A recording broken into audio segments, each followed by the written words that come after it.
Salam alaikum wa rahmatullah. J'espère que tout le monde va très bien. Juste quelques réflexions. Dans quelques jours, c'est la fin du Ramadan.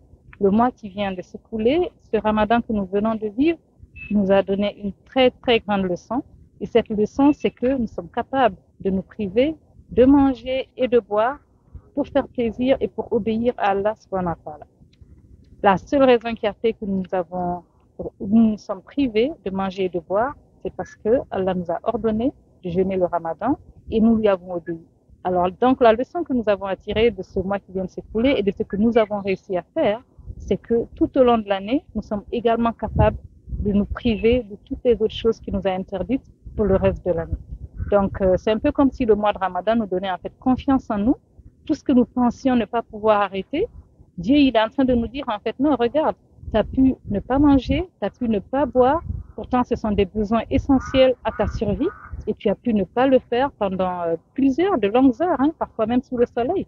Si tu as réussi à faire ça, c'est que tu devrais avoir un peu plus confiance en toi et savoir que tu es capable de te priver, de faire beaucoup d'autres choses que je t'ai interdit de faire, moi ton créateur, moi ton Seigneur. Donc c'est une très grande leçon que j'ai voulu partager. Et également pour dire à mes frères et sœurs que la fin du Ramadan ne veut pas dire que nous devons forcément retourner à nos anciennes habitudes. Nous voyons déjà qu'il y a des plans qui sont en train d'être faits pour le premier week-end de la fête et tout. En fait, il faut qu'on sache que Allah, il est le Seigneur du Ramadan, mais il est aussi le Seigneur des 11 autres mois de l'année. Il n'est pas seulement le Seigneur du Ramadan.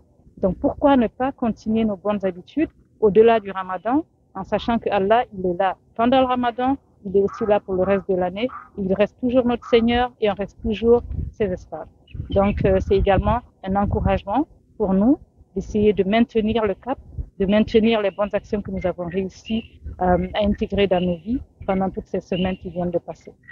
Et donc, pour finir tout ça, pour dire que la raison qui fait que nous faisons tout ça, c'est que parce que cette vie-là, elle ne mérite pas que nous perdions le paradis. Et rien dans cette vie, rien de ce que nous pourrions obtenir, il n'y a aucune personne qui est dans notre vie, rien ne peut être égal à ce que Allah peut nous donner au Jannah, dans le paradis. Donc encore une fois, n'oublions pas que cette vie ne mérite jamais et ne méritera jamais de perdre le paradis. Salam alaikum wa rahmatullah.